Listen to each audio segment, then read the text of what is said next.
Bonjour à tous. Donc, on va démarrer notre webinaire. Donc, bienvenue à tous dans le premier webinaire sur la méthode CK. Donc, aujourd'hui, on vous propose de travailler sur l'innovation de rupture et regarder comment, en fait, on peut travailler sur les questions de l'innovation de rupture de manière systématique et pratique avec la méthode CK. Donc, je m'appelle Olga Kakshagina, je travaille chez Steam en tant que consultant et praticienne de l'innovation de rupture. Et donc, je suis avec Frédéric. Donc, moi, je suis Frédéric Arnoux, je suis cofondateur de Steam et ravi d'être avec vous aujourd'hui pour vous présenter la manière dont on utilise CK en pratique dans l'industrie. Alors, on va démarrer rapidement avec un petit exemple, un warm-up. On va vous demander de résoudre une tâche assez simple. Vous êtes sur une plateforme à 10 mètres de haut et vous avez un œuf dans la main. On vous demande de lâcher cet œuf et de trouver une solution pour éviter que cet œuf s'écrase quand il va atterrir au sol. Le problème est le suivant. Le sujet est du coup de trouver cette solution le plus rapidement possible. On vous donne 10 secondes. Essayez de réfléchir à ce que ça pourrait être.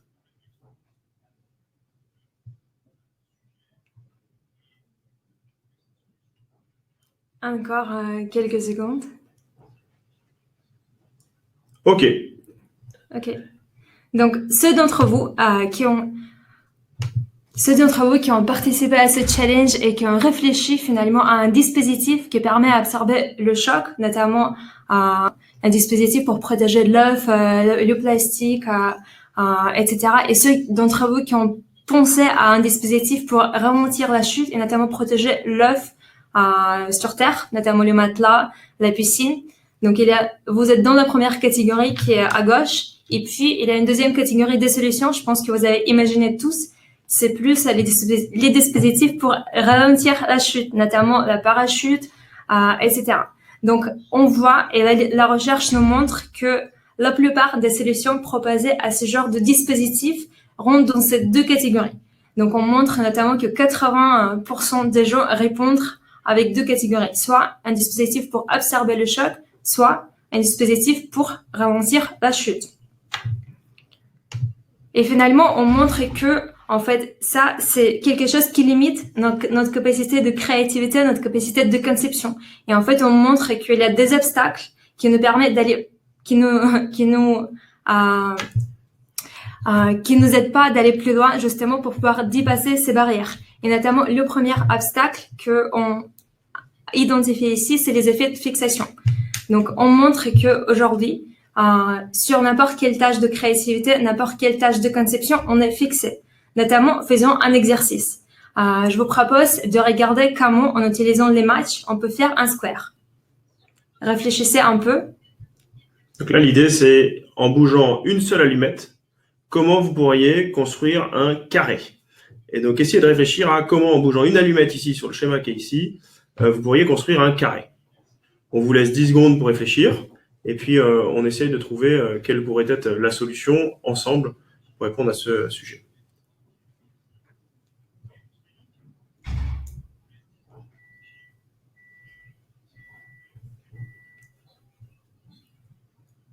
Okay. Je pense que ceux d'entre vous qui ont déjà participé à ce type d'exercice, ça devient très facile, et ceux d'entre vous qui n'ont pas forcément fait ça devient un peu compliqué, un peu tricky à faire ce type d'exercice. Et aujourd'hui, qu'est-ce qu'on montre? En final, c'est très simple. Il faut juste bouger une allumette pour avoir un carré. Donc finalement, la solution, elle n'est pas forcément dans la même catégorie d'objets. Donc si je vous donne cette solution, souvent, en fait, on a une impression qu'en fait, on est finalement enfermé. Donc je vous ai fait avoir sur ce type de solution. Donc pourquoi on a ce type de sentiment? En fait, on arrive à bien expliquer ça avec justement les différentes catégories. Donc, dès qu'on vous a posé la question d'avoir un carré, vous avez cherché un carré géométrique. Donc, vous étiez dans une catégorie d'objets assez classique. Et dès qu'on vous donne la solution, qui est plutôt un carré algébrique, donc en fait, on vous donne les quatre, vous avez une impression c'est pas forcément une solution juste pour ce type de catégorie. Donc, on a changé la catégorie, on n'est plus dans les mêmes objets. Et donc, aujourd'hui, les entreprises avec qui on travaille sur l'innovation de rupture, elles sont confrontées exactement à la même situation. Donc, on voit par exemple Nokia, on en parle de plus en plus de cet exemple. On voit que Nokia, qui innove depuis des années sur les téléphones, sur la téléphonie portable, on voit qu'ils sont les leaders qui arrivent à garantir la meilleure puissance de batterie, la meilleure longueur sur les batteries pour les téléphones. Donc, ils ont commencé à travailler, toute l'innovation a été basée là-dessus. Et puis, on voit Apple qui arrive avec une solution, avec un iPhone, où la batterie dure moins d'une journée. Donc, finalement, on voit que le terrain de compétition a changé avec l'arrivée de smartphones avec un iPhone. Donc, c'est exactement le même cas de changement de catégorie entre les deux objets. Donc, on change d'un carré géométrique jusqu'à quelque chose qui a un square algébrique. Et c'est comme ça qu'on est confronté à l'innovation et une rupture. Donc, au changement de catégorie entre les différents objets. Donc, on est fixé dans une catégorie et on essaie d'identifier quels sont les éléments sur lesquels on peut travailler pour pouvoir dépasser cet objet. Donc, quand on vous a demandé de travailler sur la tâche de l'œuf, en fait, on vous a vu que il y a deux catégories qui apparaissent le plus souvent sur lesquelles on est fixé. Donc, la première, c'est finalement comment absorber le choc. Et deuxième catégorie, c'est finalement quelles sont les solutions pour ralentir la chute. Donc, on voit nos effets de fixation qui sont dus à des connaissances qu'on maîtrise, à des connaissances qu'on active simultanément pour pouvoir proposer telle ou telle solution.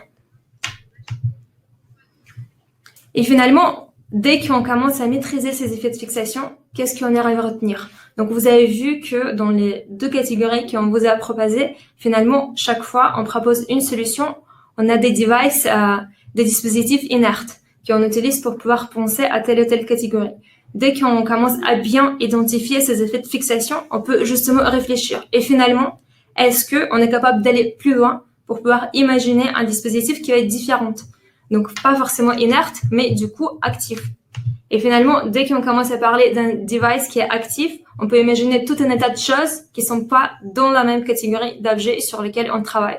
Donc, notamment, on peut imaginer des oiseaux qui peuvent justement porter l'œuf. On peut imaginer les devices comme des drones. On peut imaginer plein de choses pour pouvoir justement éviter ce problème. Donc, on voit qu'on travaille plus sur le device inerte, mais on est sur le device actif pour pouvoir justement proposer des solutions différentes. Donc, on évite nos effets de fixation pour pouvoir apporter de nouvelles réponses dans la catégorie. Donc, notamment, il y a un cas qu'on a trouvé sur Internet qui est finalement, on peut même entraîner les oiseaux pour pouvoir porter drone et pourquoi pas l'œuf. Donc, dans ce cas-là, on voit que dès qu'on est confronté à une situation de conception, à une situation d'innovation, en fait, on travaille sur les mêmes catégories d'objets qu'on maîtrise. Du coup, on est enfermé dans une catégorie et l'objectif pour nous, c'est d'aller au-delà de cette catégorie-là.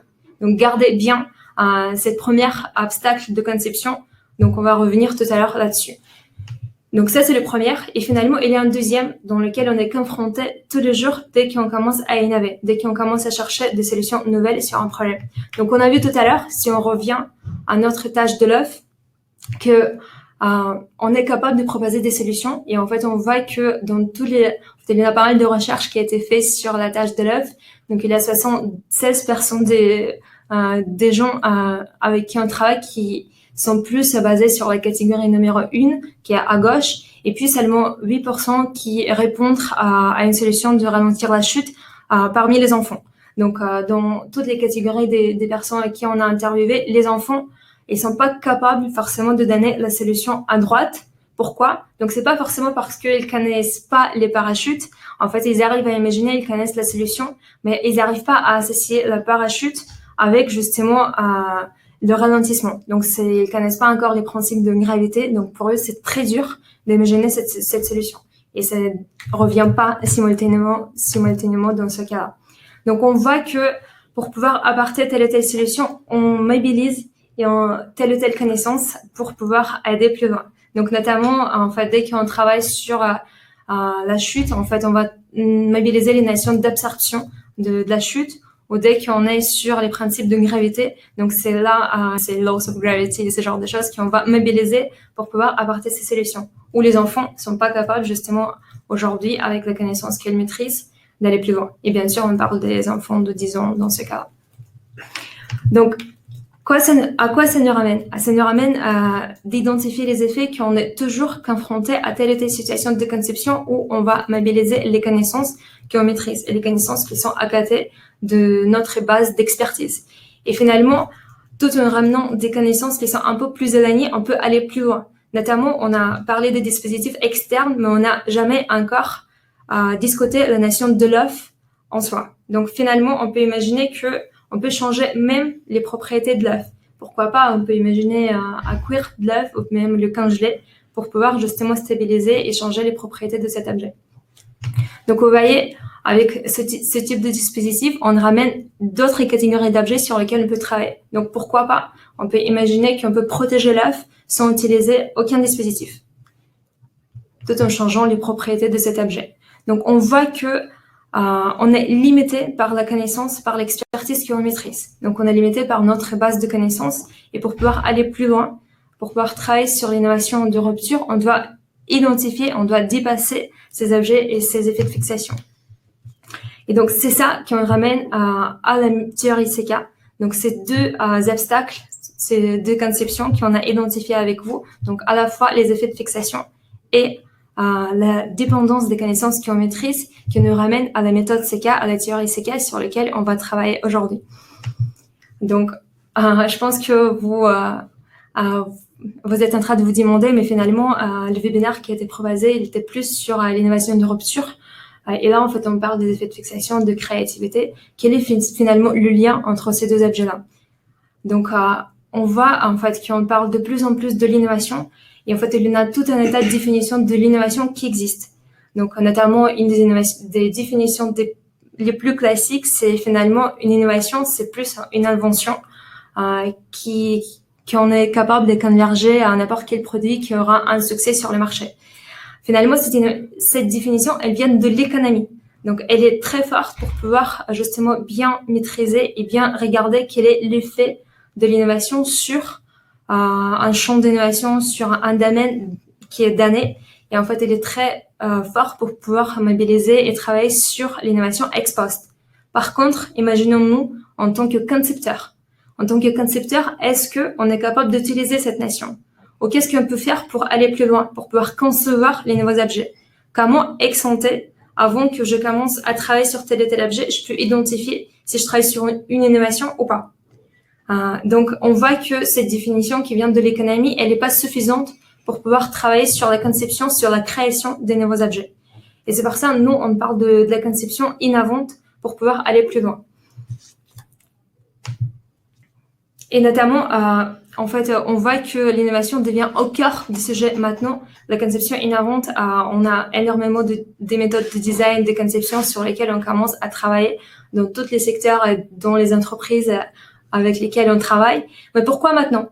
On voit que l'homme a innové depuis des années, depuis des siècles. Pourquoi on parle de l'innovation de plus en plus aujourd'hui? Donc, on voit qu'il y en a quelques changements au niveau de l'industrie. Donc, d'abord, on voit que l'amélioration continue des produits, elle est plus suffisante. On voit qu'on doit changer justement des catégories des objets, des catégories sur lesquelles on travaille pour aller plus loin. Donc, on voit qu'on est confronté à une disruption qui peut arriver de partout, à la fois sur les produits et sur les services. Et en même temps, on voit que l'accès à la connaissance, elle devient très facile. Donc, si l'innovation et la recherche et le développement a été réservée à des entreprises qui avaient des ressources et des financements nécessaires pour travailler sur l'innovation, avant, c'est plus le cas aujourd'hui. Donc, on voit que les cycles de destruction et de création sont en train de changer. Et en fait, ces deux effets nous ramènent justement à chercher les méthodes de conception des services qui sont radicalement nouveaux pour pouvoir innover, mais pas juste innover une fois, mais innover de façon répétitive et systématique. Et c'est ça qu'on essaie de ramener avec la méthode CK. Et c'est ça que Armand Achuel, qui est le créateur de la théorie CK, appelle l'économie de l'innovation intensive. Donc aujourd'hui, on est dans l'économie d'innovation intensive et on cherche à innover radicalement pour pouvoir apporter des nouvelles solutions, des nouvelles technologies, des nouveaux produits, des nouvelles business models de façon systématique et rapide. Et c'est ça qu'on essaie de faire avec la méthode CK et la théorie CK. Donc, comme vous avez déjà vu sans doute, la théorie CK est composée et mobilise deux espaces. Donc, l'espace de concept et l'espace de connaissance. Et en fait, la conception se fait par l'intermédiation et le dialogue entre ces deux espaces. Donc, à la fois, dans l'espace de connaissances, on voit que c'est les connaissances qu'on maîtrise, notamment dans la tâche de l'œuf. C'est toutes les règles qu'on a appris en mode physique, c'est les solutions existantes, c'est les dispositifs comme des folles, comme des oiseaux qu'on va utiliser pour porter l'œuf. C'est toutes les connaissances qu'on active simultanément et les connaissances qu'on va chercher pour pouvoir travailler sur la tâche de conception. Et puis, l'espace de concept, dans lequel on va justement mobiliser ces effets, ces connaissances pour pouvoir apporter des solutions des différents dispositifs, tout en dialogue avec la connaissance et tout en évitant les effets de fixation. Donc, notamment les concepts qu'on a vus tout à l'heure sur les dispositifs pour ralentir la chute ou absorber le choc. Et par exemple, si on revient maintenant à notre problème de Egg Gravity Challenge, donc on a vu tout à l'heure qu'on a pu imaginer quelques dispositifs. Notamment à gauche, vous voyez la description de cette problématique. Donc, dès qu'on commence à imaginer une solution, on imagine tout de suite un dispositif externe qui va être inerte, qui va peut-être absorber le choc ou ralentir la chute. Donc, vous voyez que c'est 81% de solutions. On a vu ça tout à l'heure. Et c'est quelque chose qu'on appelle le dominant design. Donc, le dominant design avec l'identité de l'objet qui est déjà définie, qui est acceptée par les marchés. Donc, c'est quelque chose qui est maîtrisable et c'est quelque chose qu'on arrive à identifier et maîtriser systématiquement assez facilement, où on mobilise la connaissance qu'on maîtrise déjà. Et puis, on a vu que tout en apportant des solutions un peu expansives, on est capable d'apporter des connaissances qui sont atypiques, type les drones, type de propriété de l'œuf, pour pouvoir justement aller plus loin dans la description de Egg Gravity Challenge Solution. Donc, vous voyez devant vous un diagramme CK avec l'espace K et l'espace C, donc l'espace de connaissance et l'espace de concept, et le dialogue entre les différentes propriétés et les différentes catégories d'objets. Il y a quelque chose qui est très surprenant avec la méthode CK aujourd'hui. Donc, notamment dans l'idéation, dans les méthodes de créativité et de brainstorming, souvent on dit que l'espace de créativité, il est désorganisé. Ici, en fait, en vrai, on voit que c'est l'espace de connaissance qui est très désorganisé et au contraire, l'espace de concept, il est très systématique. Donc, on voit que on change les paradigmes et en fait, on va essayer de bien organiser l'espace de concept pour pouvoir justement travailler sur les différents élos des connaissances. Et l'espace de connaissances, c'est les désorganiser de façon volontaire. En fait, vous pouvez voir ça plus comme des différents silos, des différentes poches de connaissances qu'on va mobiliser à tel ou tel stade pour aller plus loin. Donc voilà le diagramme CK.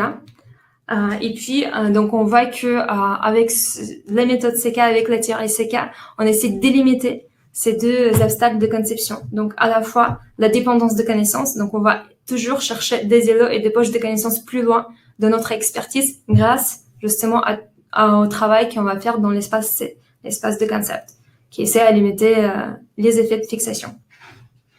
Et donc aujourd'hui, cette théorie, elle s'applique à plusieurs niveaux. Elle cherche justement à déjà travailler sur les stratégies de conception, donc sur les stratégies d'innovation pour pouvoir justement proposer des solutions et travailler sur des produits, des systèmes, des services, des processus complexes, tout en structurant l'exploration de façon systématique pour pouvoir justement apporter l'efficacité et plus de réponses cohérentes à la fois pour les départements R&D et pour les départements d'innovation.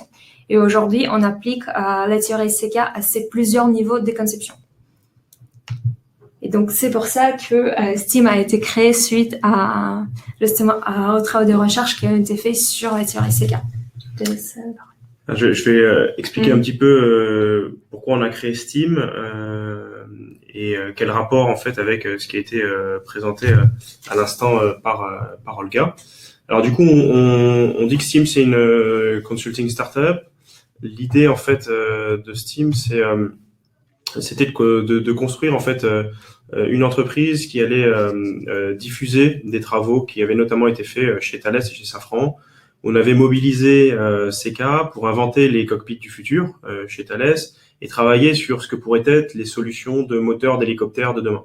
Alors dans les deux cas, ça a donné des solutions, des concepts qui ont eu un impact très important. Chez Thales, ça a permis de penser les générations de demain des cockpits. Et chez Turbomeca, ça a permis de travailler sur les systèmes d'énergie pour les aéronefs de moyenne puissance de demain, et ça a permis des gains de consommation de l'ordre de 30 à 50%.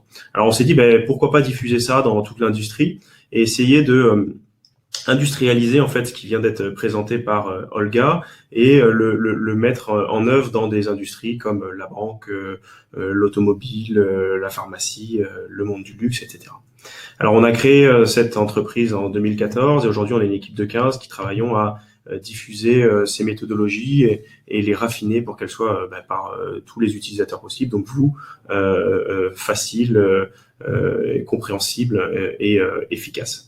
Alors aujourd'hui, on travaille avec un grand nombre d'industries dans tout type de secteur. On va travailler avec des entreprises dans le monde de l'aéronautique, de l'automobile, mais aussi du oil and gas, de la logistique, etc. Et du coup, on a réussi à démontrer que ça pouvait s'appliquer dans beaucoup d'endroits. Et là-dessus, on pense que c'est un succès de ce point de vue-là. Alors, quelques cas sur lesquels on a réussi à travailler. On a travaillé sur des cas autour de systèmes critiques dans les voitures autonomes avec des entreprises du monde de l'automobile. On a travaillé sur le futur des systèmes logistiques avec des entreprises comme DB Schenker, mais aussi sur des entreprises dans le monde de l'agroalimentaire, sur plutôt les opérations, les usines de fabrication de yaourts.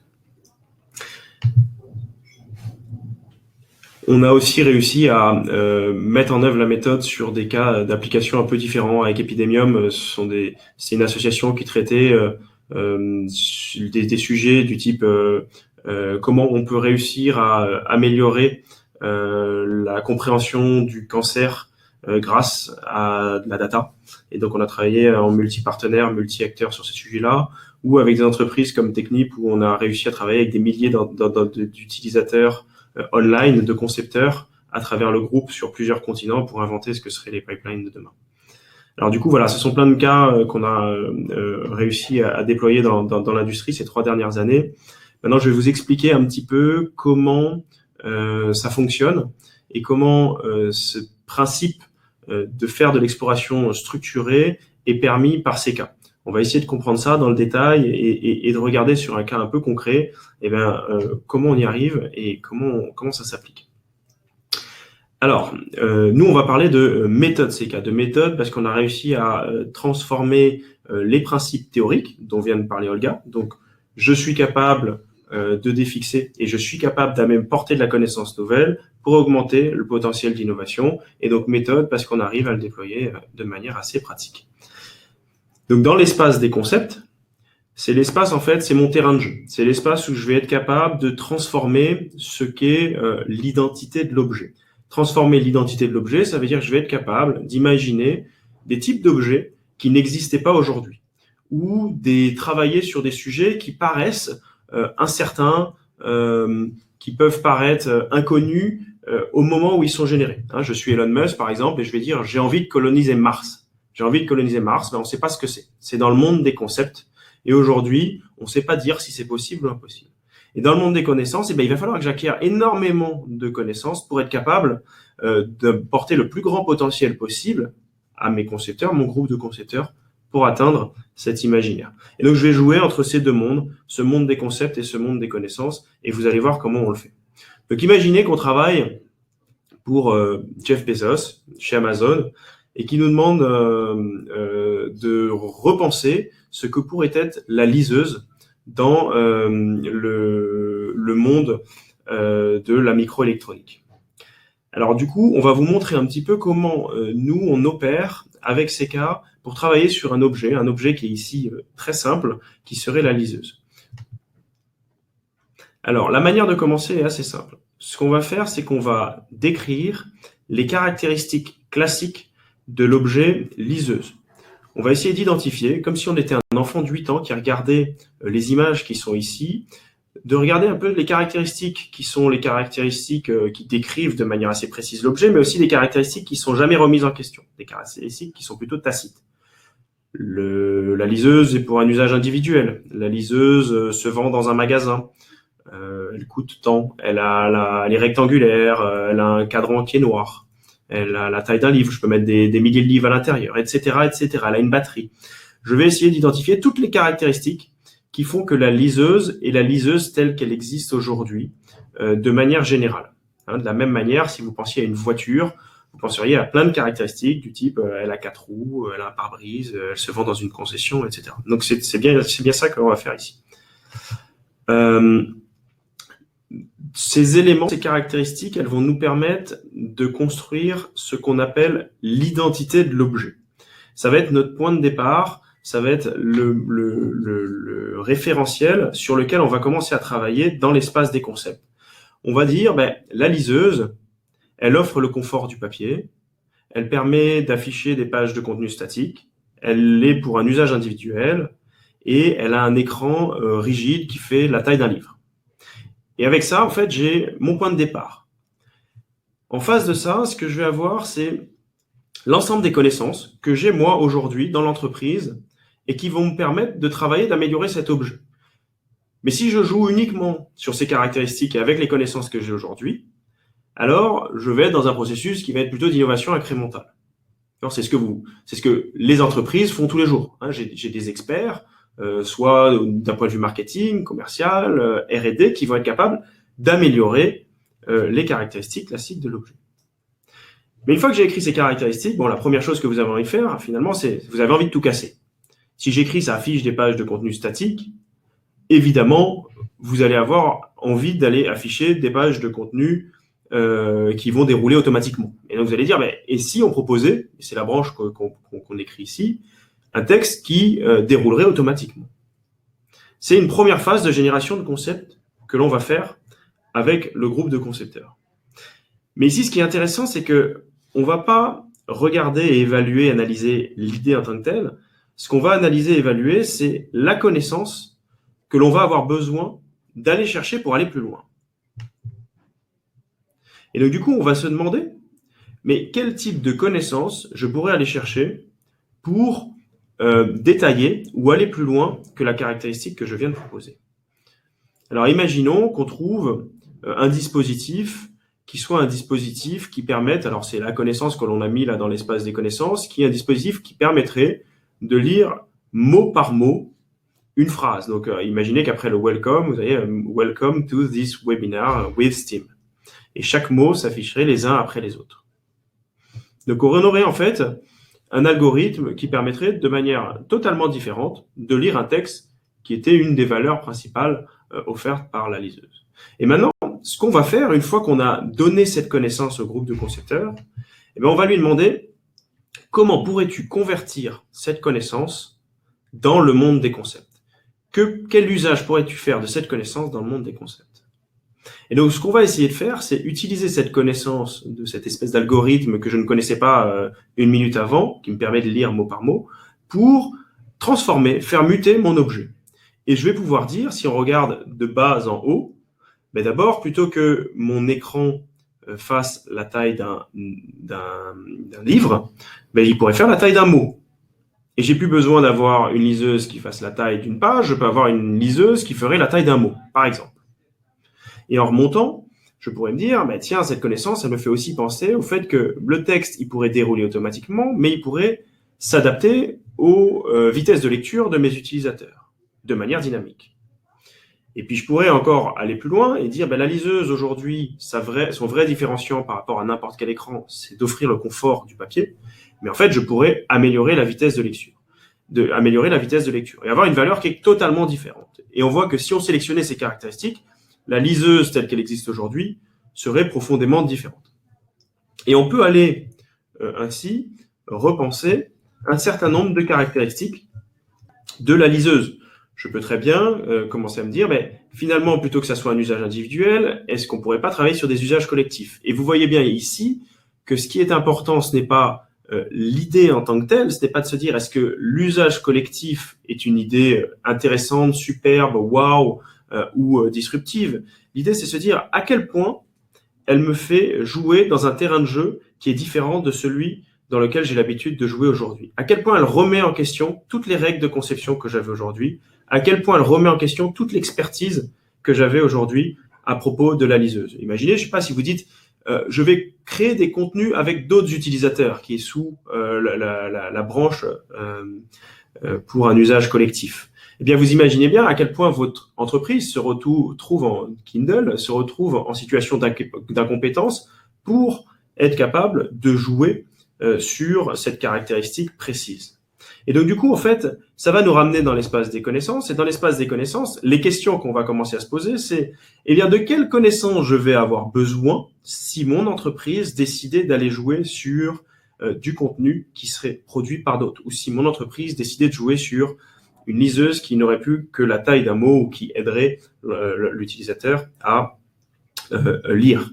Et donc, du coup, ici, ce qu'on va voir, c'est ce qui va être intéressant, c'est qu'on va commencer à pointer vers les connaissances qu'il va falloir travailler pour jouer dans les nouveaux terrains de jeu que j'ai ouverts ici. Alors du coup, ça c'est les grands principes de ces cas. C'est des principes en fait qui nous permettent de créer des grandes maps sur des sujets. On peut très bien travailler sur un réacteur nucléaire, sur un service bancaire, sur un système logistique. Et ces éléments que je viens de montrer de manière très simple sur la liseuse et de manière un peu réduite pour que ça soit compréhensible, s'appliquent en fait sur des domaines beaucoup plus élargis. Alors là, vous voyez pas ce qui est écrit sur la map, c'est normal. Je voulais juste vous montrer en fait le niveau de description qu'on va avoir et la taille que peut avoir en fait une cartographie sur un sujet donné. Ici, par exemple, c'est un Smart Gas Meter pour Engie. Alors, ces éléments-là, on va être capable de les traiter de plusieurs manières. Mais la manière la plus classique qu'on va avoir de les traiter, ça va être finalement de dérouler une série de workshops avec des entreprises sur plusieurs semaines pour être capable de bien définir quels vont être mes terrains de jeu et quelles sont les solutions que je vais vouloir déployer dans ces terrains de jeu. Alors du coup, ici, ce qui va être intéressant, c'est qu'on va avoir trois grands blocs sur lesquels on va être capable de travailler. Donc, je vais vous montrer les éléments de manière macro. On va avoir les trois grands blocs dont je parle, c'est le bloc A, B et C. On va avoir un bloc qui est le bloc CK Exploration. CK Exploration, c'est assez simple. Ce qu'on va chercher ici, c'est les nouveaux terrains de jeu dont je viens de parler. Les nouveaux terrains de jeu dont je viens de parler, c'est typiquement, tiens, et si nous, Kindle, on commençait à ouvrir l'espace de la conception de contenu collectif ou du déroulé de texte sur un écran qui fait la taille d'une montre. Donc ici, ce qu'on fait, c'est on ouvre les terrains de jeu et on renouvelle les critères de performance. On renouvelle les valeurs classiques de l'entreprise qui sont les valeurs historiques et qui vont bloquer tous les concepts qui ne rentrent pas dans le modèle sur lequel l'entreprise conçoit ses dispositifs, services, produits. Une fois qu'on sort de ce module A, on va rentrer dans un deuxième module, le module B, qui est CK Design. Ici, ce qu'on va utiliser, c'est on va utiliser la méthode pour aller détailler des solutions dans des terrains de jeu particuliers. Donc, typiquement, on va pouvoir, dans un terrain de jeu donné, donc par exemple sur l'usage collectif, vous imaginez bien, il peut y avoir des dizaines et des dizaines de solutions détaillées, précises de ce domaine-là. Ce qu'on va essayer de faire ici, c'est en détailler quelques-unes de manière assez précise pour être capable, d'avoir les éléments techniques et fonctionnels de cette solution, mais aussi les éléments d'usage et de marché qui correspondent à cette solution. Une fois qu'on a cette solution, donc dans ce terrain de jeu donné, à la sortie du module B, on est capable en fait de décrire parfaitement ce que pourrait être le futur d'un objet donné. Mais ce qui va nous manquer, c'est la réduction d'incertitude sur cet objet. Il est tellement nouveau pour l'entreprise, pour le secteur, pour l'industrie, qu'il va être très difficile en fait pour l'entreprise d'être capable de l'évaluer. Donc ce qu'on va faire ici, c'est qu'on va lancer un troisième dispositif qui lui va être ici pour réduire de manière la plus efficace et rapide possible les incertitudes sur une solution donnée et qu'on appelle Virtual Startup et d'ailleurs qui fera l'objet d'un prochain webinaire. Ici, l'idée, c'est de rentrer dans ce module C en se disant « j'ai une solution qui est nouvelle et qui porte des incertitudes sur le marché, sur la technologie et pour prendre une bonne décision sur le développement ou non de cette solution, eh bien, il va falloir que je réduise ces incertitudes avec des techniques très précises pour éviter de dépenser de l'argent sur des sujets pour lesquels on a une incertitude qui est très forte. Et donc ici, en fait, de ce dispositif va sortir une solution dont le potentiel est validé et qui pourrait être lancée en développement. Donc voilà les 3 modules en fait qui vont être utilisés, portés en général dans les entreprises. Donc vous voyez, on a mis quelques logos juste pour comprendre un peu les dispositifs qui sont utilisés par certaines entreprises. Donc toutes les entreprises ne travaillent pas au même niveau, mais on va avoir des entreprises comme par exemple Suez, SNCF, la Société Générale qui vont plutôt travailler en utilisant le module CK Exploration pour imaginer quels vont être les axes en rupture de leur entreprise demain. On va avoir des entreprises qui vont descendre un peu plus dans les détails. Le futur de la voiture autonome va être plutôt travaillé sur un élément qui est plus détaillé, précis, où on va être plus proche du détail que de l'exploration. Et donc là, on va avoir des entreprises comme Thales, Technip, Safran qui regardent ces sujets-là. Et puis après, on va avoir des entreprises qui, elles, ont des idées nouvelles, qui paraissent déjà en rupture, mais qui vont avoir envie justement de les accélérer et de réduire les incertitudes à l'intérieur. Donc ça peut être un modèle séquentiel ou un modèle par lequel on rentre, dans lequel on rentre sous l'un ou l'autre de ces modules. Donc voilà. Donc ici, en fait, vous avez un aperçu des éléments qu'on traite aujourd'hui, de la manière dont on discute sur ces types d'objets avec les entreprises. Et donc vous voyez un petit peu comment on est capable d'utiliser ces cas dans les entreprises. Donc, si vous êtes intéressé maintenant, on en a fini pour ce qu'on voulait vous présenter sur le contenu. On peut prendre des questions. Vous avez un chat qui est à votre disposition pour nous poser des questions et pour avoir des explications un petit peu précises sur certains ou l'autre des éléments qu'on vient vous présenter à propos de CK et une manière un petit peu macroscopique de vous expliquer finalement comment ça se déroule dans l'entreprise. Donc on prend les questions dans le chat, on est à votre écoute.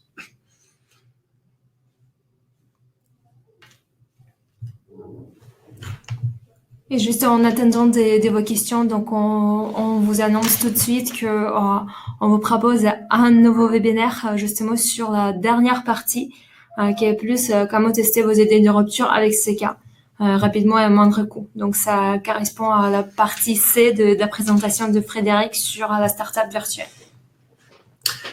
Alors pour il y a des questions qui arrivent. Alors, il risque d'y avoir un petit lag entre peut-être les questions et nos réponses. C'est normal, hein, c'est le système webinaire qui est fait de cette manière-là. Donc, je vais prendre les questions dans l'ordre et puis je vais essayer d'y répondre de manière assez courte pour pouvoir toutes les traiter. La première question qui est arrivée, et j'aimerais en savoir plus sur Virtual Startup. Alors, voilà. Olga vient d'y répondre. En fait, on va vous expliquer dans le détail comment on travaille sur le dispositif Virtual Startup avec les entreprises. Ce qu'il faut savoir juste sur Virtual Startup, c'est que c'est un dispositif qu'on met en place dans les entreprises où on va créer une équipe entre Steam et l'entreprise pour être capable le plus rapidement possible en utilisant ces cas de décortiquer quelles sont les hypothèses les plus critiques, mais aussi les pivots qui sont importants et qui pourraient être importants à faire sur une solution donnée et les expérimentations qu'on va lancer d'un point de vue technologique et d'un point de vue marché. Donc, Daniel, pour ce dispositif-là, je vous invite à regarder notre prochain webinar. On va remettre la date et les éléments là juste à la fin du Q&A pour que vous ayez un petit peu plus de contenu sur ces sujets-là. Maintenant, on a une deuxième question, Guillaume, qui est sur notre business model. Alors, on a des business models qu'on a testés et qui peuvent être plus ou moins différents. On a un business model qui est plutôt un business model du service où on va fonctionner sur des sprints avec les entreprises, qui permet aux entreprises d'explorer avec nous un sujet donné, mais surtout de s'arrêter quand elles veulent. C'est-à-dire, en gros, sur les 3 modules qu'on a présentés tout à l'heure, l'entreprise peut démarrer sur le module A et s'arrêter quand elle veut en fonction de son degré de satisfaction sur un sujet donné.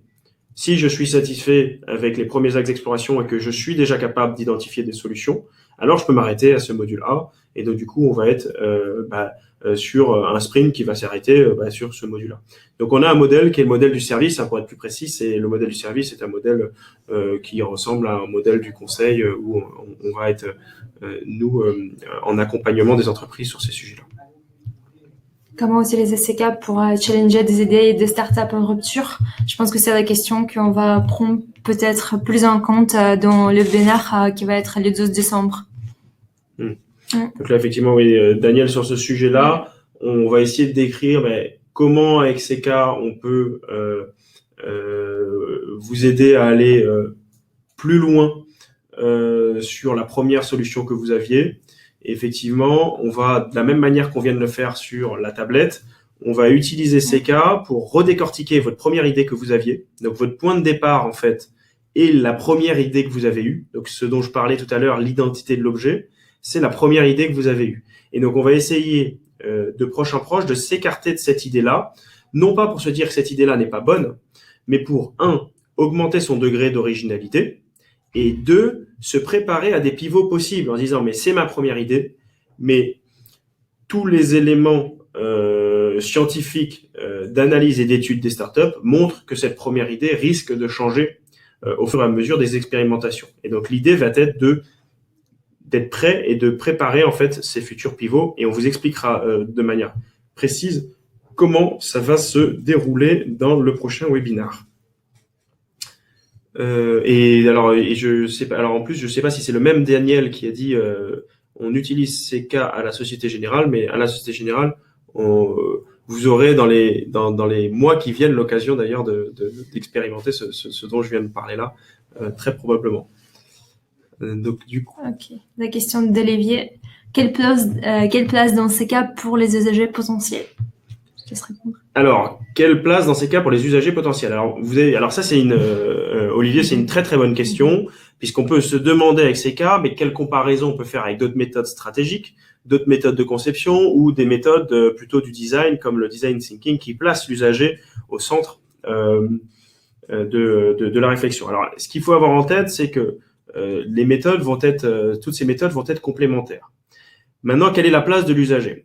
Alors, vous avez vu ce qu'on fait avec CK dans un premier temps là sur les liseuses, c'est qu'on va ouvrir les possibles en explorant des caractéristiques qui sont différentes. Je prends un exemple précis. Avec CK, on va étudier plein de caractéristiques qui sont de l'ordre du business model, qui sont de l'ordre de l'usage, vous l'avez vu dans la tablette, qui sont de l'ordre de la technologie.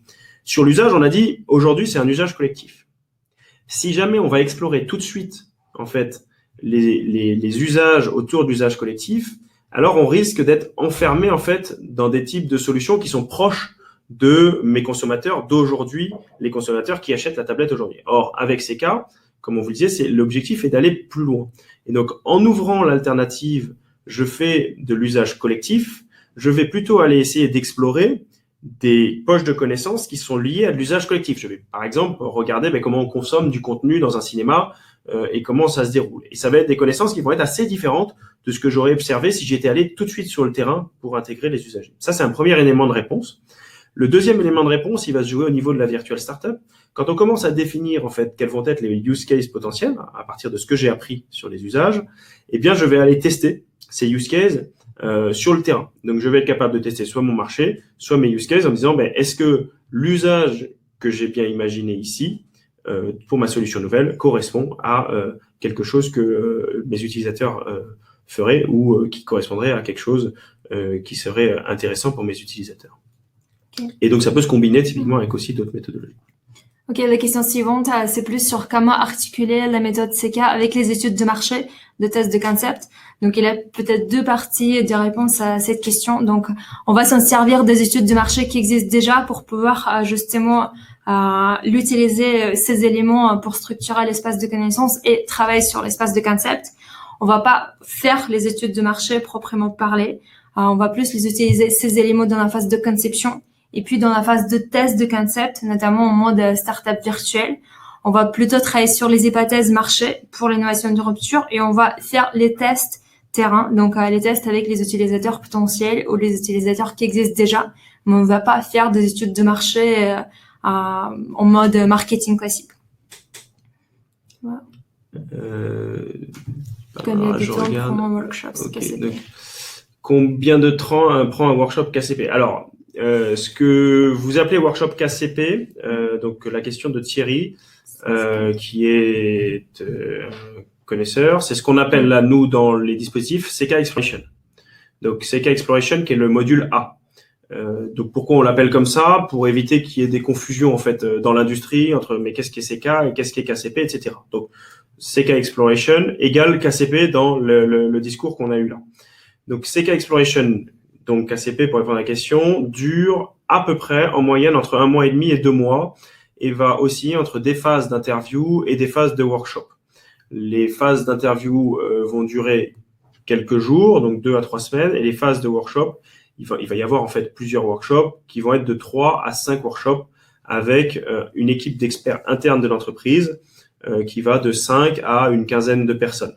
Voilà, donc ça c'est à peu près la durée classique que l'on a sur CK Exploration. Et ça rejoint la question suivante. D'ailleurs, Gervais, bonjour. Quel est l'effectif idéal selon vous pour créer une équipe CK? Si l'idée est de créer une équipe CK pour travailler sur CK Exploration, la réponse qu'on a, c'est le nombre d'experts minimal pour couvrir tout le sujet. Donc, si par exemple, avec 3 experts, vous arrivez à couvrir tout le sujet, alors le groupe sera assez efficace et vous pouvez travailler sur ce principe-là. Si par contre, il vous faut plus d'experts pour travailler sur le sujet, je sais pas, mettons une quinzaine parce que le sujet est très complexe, mettons que vous travaillez sur la voiture autonome par exemple avec un constructeur automobile, eh bien là, il vous faudra des experts en plus grand nombre. Et ayez toujours en tête que un groupe et l'efficacité maximale d'un groupe est à 2 personnes.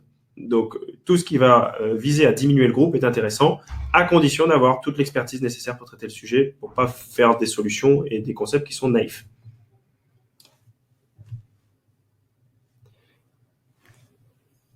Comparer le design thinking et CK. Alors, on a créé un cours sur le sujet.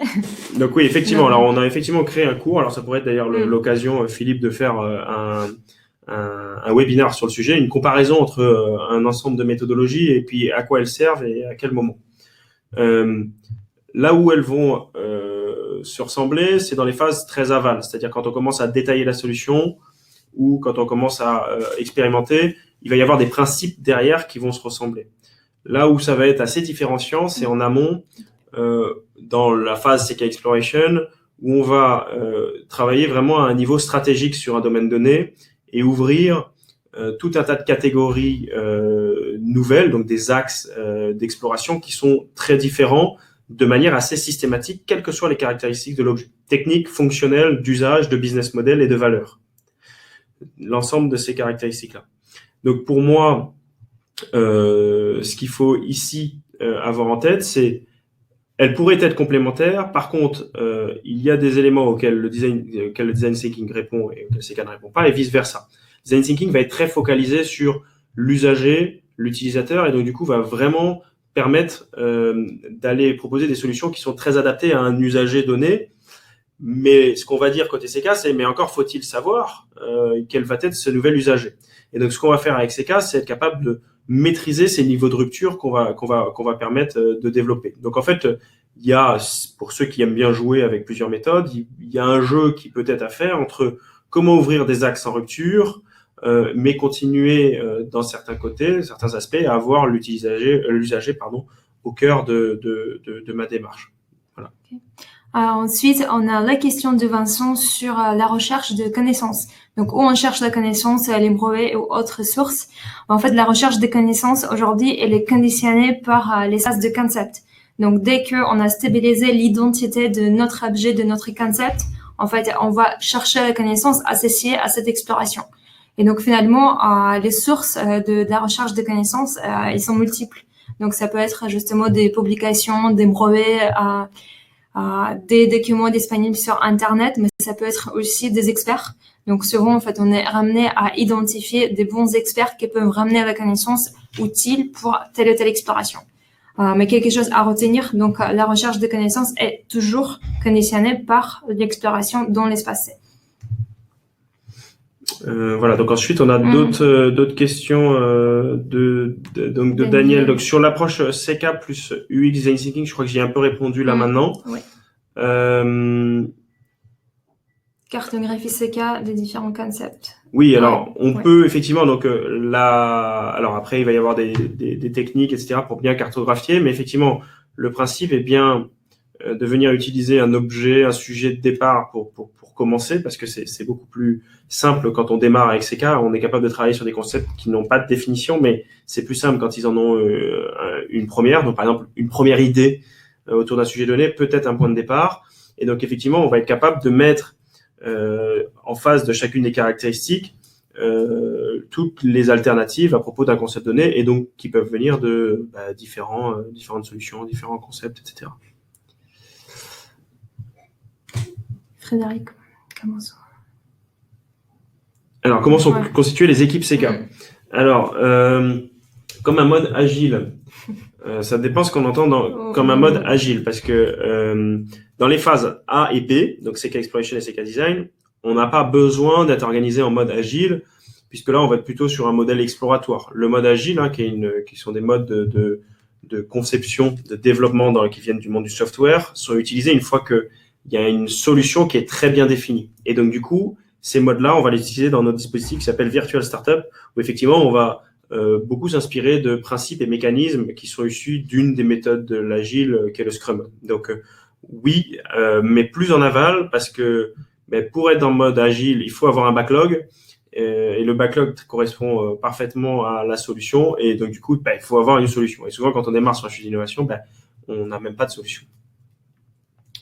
Quel est l'apport de CK versus le mind mapping? Aujourd'hui, en fait, CK apporte pas une solution informatique pour pouvoir travailler sur tel et tel objet. En fait, on peut utiliser les outils pour les mind mapping pour faire CK comme un dispositif, pourquoi pas. Mais la difficulté, c'est que dans CK, il y a 2 espaces, et ces 2 espaces sont indispensables pour pouvoir mener l'exploration à la fois dans l'espace C et dans l'espace K. Donc, il faut avoir les 2 espaces, on peut structurer les deux, et notamment, en fait, souvent, on a eu des cas d'utilisation des outils de mind mapping pour structurer l'espace de connaissances. Mais attention, il y en a des problèmes de structuration d'espace de connaissances en utilisant ces outils-là.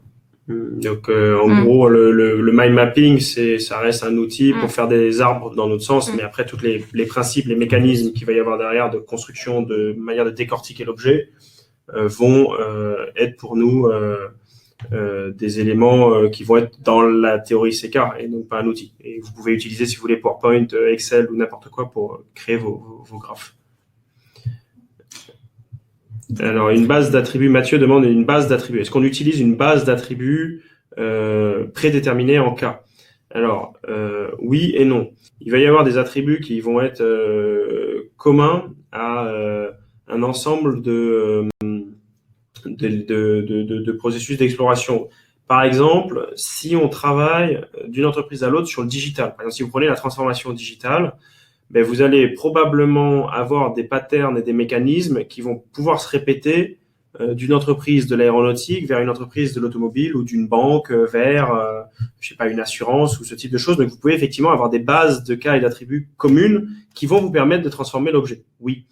Le deuxième endroit où c'est assez facile d'avoir des bases cas communes ou des bases attributs un peu stabilisées, c'est le monde des business models. En fait, si vous étudiez le monde des business models, vous remarquerez que le nombre de revenus modèles possibles est plutôt stabilisé. Alors évidemment, on peut en inventer, mais vous avez un nombre de revenus modèles qui vont toujours revenir et que vous pouvez du coup utiliser d'une industrie à une autre pour alimenter la réflexion côté concept. Donc vous les amenez côté connaissance et du coup ils vont vous permettre de transformer les concepts. Donc la réponse est c'est possible sur certains sujets très précis. Comparé à Design Thinking et CK, je pense qu'on a déjà répondu à cette question. Comment disrupter la méthode CK? Alors, comment disrupter la méthode CK, Daniel? Alors, vous pourrez aller regarder, on a fait un outil qui s'appelle creative-engine.io et qui était une exploration qu'on a fait chez Steam qui visait à se dire mais quel pourrait être le futur de la conception innovante. Et donc, du coup, l'idée, c'était de trouver des algorithmes qui allaient faire des machines, qui inventent des machines, et on a essayé de réfléchir à comment le web sémantique pouvait nous permettre de faire de la disruption de manière automatisée. Alors, on n'est pas encore allé au bout, mais on a des premiers protos là qui tournent online, qui seraient ce sujet-là. Ok. Faut-il faire un module CK exploration avant et après une analyse TRIZ? En fait, aujourd'hui, la façon comment on voit TRIZ, bien sûr qu'il y en a tout un tas des outils qui ont été développés à autour de TRIZ qu'on maîtrise pas tous. Les matrices morphologiques de TRIZ, en fait, on voit qu'on peut les utiliser même pour faire les partitions dans CK. Est-ce que c'est après ou avant? En fait, CK exploration, certes. TRIZ sert à rediscuter les fonctions et les différents paramètres de conception plutôt détaillés et pas forcément CK. Donc CK, en fait, qu'est-ce que nous on vise à faire? En fait, on essaye de travailler en mode qu'on appelle vue BIF. Donc on essaie de discuter un objet pas juste en fonction de ses fonctions ou des paramètres de conception ou des technologies, mais en fait on essaie de regarder finalement la valeur, l'usage, les business models, les interactions et les fonctions liées à tel ou tel objet que TRIZ ne permet pas de faire. Et en fait, TRIZ, il permet d'aller peut-être plus loin dans la description technique et dans la résolution des contradictions qu'on ne fait pas avec CK. Donc, ils sont complémentaires, mais ils n'adressent pas les mêmes objectifs. Ensuite, est-ce une augmentation de la phase 3 à ID8 de Philippe? Donc, j'imagine que ID8, donc, qui veut dire plein de choses, mais peut-être que là, c'est en rapport avec la méthode Design Thinking. La réponse est non, c'est pas une augmentation de la phase 3 à ID8. C'est deux choses qui ont rien à voir, mais après, si dans la phase 3 de Design Thinking, vous avez envie de faire du CK, c'est possible, mais faut faire attention à pas mélanger toutes les méthodes parce que ça risque de t'arriver à des choses qui sont un peu différentes. Alors, utilisez-vous les serious games pour favoriser l'idéation dans l'espace C? Alors, on va dans l'espace. Alors, c'est une bonne question. Hein. Dans l'espace C, effectivement, c'est très facile de dire bon, il faut imaginer une nouvelle branche, mais en général, sur le terrain, c'est assez compliqué. Donc, ce qu'on va faire, c'est on va contextualiser pendant les workshops ces phases-là pour essayer de donner le plus possible. En fait, ce qu'on va faire, c'est on va venir libérer ou contraindre des paramètres de conception. En disant, par exemple, vous pouvez vendre votre dispositif 1000 fois plus cher quel dispositif vous êtes capable d'inventer. Ou cette contrainte technique qui vous oblige à être léger, vous pouvez la lever, je sais pas, par exemple dans l'aéronautique, et donc du coup, quel dispositif vous êtes capable de lever. Et pour ça, alors là, je le dis de manière un peu détaillée de conception ingénieur, pour ça, ce qu'on va être capable de faire, c'est on va donner des contextes en fait un peu plus larges dans lesquels on va pouvoir jouer à ces sujets-là, mais qui sont pas du serious game à proprement parler, qui sont plutôt de la mise en contexte. Ok. Ensuite, les connaissances ne devraient-elles pas être classées? Alors là, c'était la réponse qu'avait fait Olga tout à l'heure, c'est-à-dire en fait, on peut, selon l'envie, l'intention qu'on a, on peut plus ou moins catégoriser les connaissances entre elles, par exemple, mais aussi les qualifier. Est-ce que c'est une connaissance que j'ai à acquérir ou qui n'existe pas dans l'univers, dans l'humanité et qu'il va falloir que je développe. Donc, c'est comme ça qu'on va faire. Oui, et en même temps, en fait, il faut faire attention à ce classement pour pouvoir justement éviter qu'en fait on crée une structure rigide. Parce que souvent, en fait, on voit que les concepts émergent dès qu'on commence à mettre ensemble les connaissances qui sont pas liées. Et en fait, c'est pour ça, en fait, la structure des connaissances par des poches permet à identifier les liens inhabituels entre les différents éléments et les différentes poches de connaissances. Et j'en profite parce qu'il y a une question de Daniel à propos de TRIZ et le cas CK pour en approfondir.